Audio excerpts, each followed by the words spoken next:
আমি আপনাদের সতর্ক করে দিচ্ছি,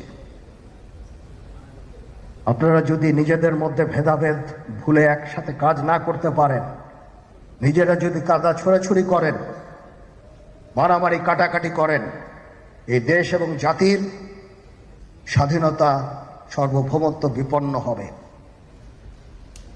আমি আজকে বলে দিলাম, নাইলে আপনারা বলবেন যে আমি আপনাদের সতর্ক করিনি। আমি সতর্ক করে দিচ্ছি আপনাদের। আমার অন্য কোনো আকাঙ্ক্ষা নাই, আমার একটাই আকাঙ্ক্ষা, দেশ এবং জাতিটাকে একটা সুন্দর জায়গায় রেখে ছুটি করা। I had enough. Was last 7-8 months I had enough. আমি চাই দেশ এবং জাতিকে একটা সুন্দর জায়গায় রেখে আমরা সেনানিবাসে ফেরত আসব। আরেকটা জরুরি বিষয় যেটা আমি ভাবলাম যে আপনাদের সাথে আমি শেয়ার করি।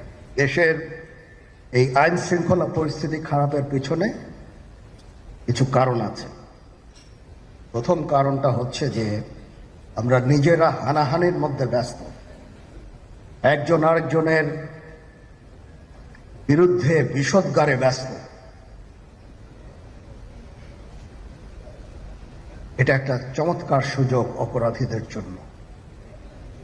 যেহেতু আমরা একটা অরাজক পরিস্থিতির মধ্যে বিরাজ করছি, তারা খুব ভালোভাবেই জানে যে এই সময় যদি এই সমস্ত অপরাধ করা যায় তাহলে এখান থেকে পরিত্রাণ পাওয়া সম্ভব। সেই কারণে এই অপরাধগুলো হচ্ছে। আমরা যদি সংগঠিত থাকি, একত্রিত থাকি, তাহলে অবশ্যই এটা সম্মিলিতভাবে মোকাবেলা করা সম্ভব হবে। Police, RAB, BGB, DGFI, NSI এগুলো দেশের জন্য অত্যন্ত গুরুত্বপূর্ণ কাজ করেছে অতীতে। খারাপ কাজের সাথে অসংখ্য ভালো কাজ করেছে। আজকে যে দেশের স্থিতিশীলতা, দেশটাকে যে এত বছর স্থিতিশীল রাখা হয়েছে, এটার কারণ হচ্ছে এই সশস্ত্র বাহিনীর বহু সেনা সদস্য, সিভিলিয়ান সবাই মিলে এই অর্গানাইজেশনগুলোকে, অসামরিক সামরিক সবাই মিলে এই অর্গানাইজেশনগুলোকে এফেক্টিভ রেখেছে। সেই জন্য আজকে সুন্দর, এতদিন ধরে আমরা একটা সুন্দর পরিবেশ পেয়েছি। এর মধ্যে যারা কাজ করেছে, যদি অপরাধ করে থাকে সেটার শাস্তি হবে, অবশ্যই শাস্তি হতে হবে, না হলে এই জিনিস আবার ঘটবে। আমরা সেটাকে বন্ধ করতে চাই চিরতরে, কিন্তু তার আগে মনে রাখতে হবে আমরা এমনভাবে কাজটা করব এই সমস্ত অর্গানাইজেশনগুলো যেন আন্ডারমাইন না হয়। আজকে পুলিশ সদস্য কাজ করছে না, এটা বিশাল বড় কারণ হচ্ছে অনেকের বিরুদ্ধে মামলা, অনেকে জেলে। RAB, BGB, DGFI, NSI panic, বিভিন্ন দোষারোপ, খুন ইত্যাদি তদন্ত চলছে। অবশ্যই তদন্ত হবে, দোষীদের বিচারের আওতায় আনতে হবে। এমনভাবে কাজটা করতে হবে যেন এই অর্গানাইজেশনগুলো আন্ডারমাইন না হয়। এই অর্গানাইজেশনগুলোকে যদি আন্ডারমাইন করে আপনারা মনে করেন যে দেশের শান্তি শৃঙ্খলা বিরাজ করবে, সবাই শান্তিতে থাকবেন, এটা হবে না, সেটা সম্ভব না। আমি আপনাদের পরিষ্কার করে বলে দিচ্ছি, এই দেশের শান্তি শৃঙ্খলা রক্ষার দায়িত্ব খালি সেনাবাহিনীর না। 2 লক্ষ পুলিশ আছে, বিজিবি আছে, র্যাব আছে, আনসার বিডিপি আছে, আমার আছে হচ্ছে 30,000 সৈন্য। এদেরকে আমি এই যে একটা বিরাট ভয়েড, আমি এই 30,000 সৈন্য দিয়ে আমি কিভাবে এটা পূরণ করব? 30,000 থাকে, আবার 30,000 চলে যায় ক্যান্টনমেন্টে, আরো 30,000 আসে। এটা দিয়ে আমরা দিন রাত আমরা চেষ্টা করে যাচ্ছি। এখানে যে সমস্ত উচ্ছৃঙ্খল কাজ হয়েছে সেটা আমাদের নিজস্ব তৈরি, এটা আমাদের নিজস্ব ম্যানুফ্যাকচার, আমরা নিজস্ব এইগুলো তৈরি করেছি। এই বিপরীতমুখী কাজ করলে কেসে কখনো শান্তি শৃঙ্খলা আসবে না, এই জিনিসটা আপনাদের মনে রাখতে হবে। তদন্ত কমিশন হচ্ছে আবার একটা, আমাদের সর্বদা আমরা চেষ্টা করব তদন্ত কমিশনকে সহায়তা করতে। এ ধরনের সাহায্য সহযোগিতার প্রয়োজন হয় আমরা করব। আমরা দেশে একটা ফ্রি ফেয়ার অ্যান্ড ইনক্লুসিভ একটা ইলেকশনের জন্য দিকে ধাবিত হচ্ছে এবং তার আগে যে সমস্ত সংস্কার করা প্রয়োজন অবশ্যই সরকার সেদিকে খেয়াল করবেন।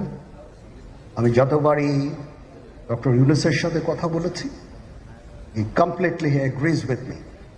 There should be free, fair and inclusive election, and that election should be within December or close to that. যেটা আমি এর প্রথমেই বলেছিলাম যে 18 মাসের মধ্যে একটা ইলেকশন। আমার মনে হয় যে সরকার সেদিকেই ধাবিত হচ্ছে। ডক্টর ইউনূস যথাসাধ্য চেষ্টা করে যাচ্ছেন এই দেশটাকে ইউনাইটেড রাখতে, কাজ করে যাচ্ছেন উনি। ওনাকে আমাদের সাহায্য করতে হবে, উনি যেন সফল হতে পারেন সেদিকে আমরা সবাই চেষ্টা করব। আমরা একসাথে ইনশাল্লাহ কাজ করে যাব। আসেন আমরা নিজেদের মধ্যে মারামারি কাটাকাটি না করে আমরা ইউনাইট আওয়ারসেলস, দেশ জাতি যেন একসাথে থাকতে পারি সেদিকে আমাদের কাজ করতে হবে। আমাদের মধ্যে মতের বিরোধ থাকতে পারে, চিন্তা চেতনার বিরোধ থাকতে পারে, কিন্তু দিন শেষে যেন আমরা সবাই দেশ এবং জাতির দিকে খেয়াল করে আমরা যেন এক থাকতে পারি। তাহলে এই দেশটা উন্নত হবে, এই দেশটা সঠিক পথে পরিচালিত হবে। না হলে আমরা আরো সমস্যার মধ্যে পড়তে যাব। বিশ্বাস করেন, we don't want to head, ওইদিকে আমরা যেতে চাই না। আমি আপনাদের সতর্ক করে দিচ্ছি, পরে বলবেন যে আমি সতর্ক করিনি। আমি আপনাদের সতর্ক করে দিচ্ছি, আপনারা যদি নিজেদের মধ্যে ভেদাভেদ ভুলে একসাথে কাজ না করতে পারেন, নিজেরা যদি কাদা ছোড়াছুড়ি করেন, মারামারি কাটাকাটি করেন, এই দেশ এবং জাতির স্বাধীনতা সার্বভৌমত্ব বিপন্ন হবে। আমি আজকে বলে দিলাম, নাহলে আপনারা বলবেন যে আমি আপনাদের সতর্ক করিনি। আমি সতর্ক করে দিচ্ছি আপনাদের। এই দেশ সুখে শান্তিতে থাকতে চাই, আমরা চাই না হানাহানি কাটাকাটি মারামারি। সেই উদ্দেশ্যে আমি কাজ করে যাচ্ছি, আমরা কাজ করে যাচ্ছি। আমাদের সেনাবাহিনীর প্রতি আক্রমণ করেন না। একটা কমন জিনিস আমি দেখতে পাচ্ছি, সেনাবাহিনী এবং সেনা প্রধানের প্রতি বিদ্বেষ কারো কারো। কি কারণে আজ পর্যন্ত আমি এটা খুঁজে পাইনি। আমরা হচ্ছে একমাত্র ফোর্স যেটা আপনাদের জন্য কাজ করে যাচ্ছি, দাঁড়িয়ে আছি প্ল্যাটফর্মে। Of course navy and air force, navy chief আবার মন খারাপ করে করছে, নেভি এয়ারফোর্স উই অল আমাদেরকে সাহায্য করেন, আমাদেরকে আক্রমণ করেন না।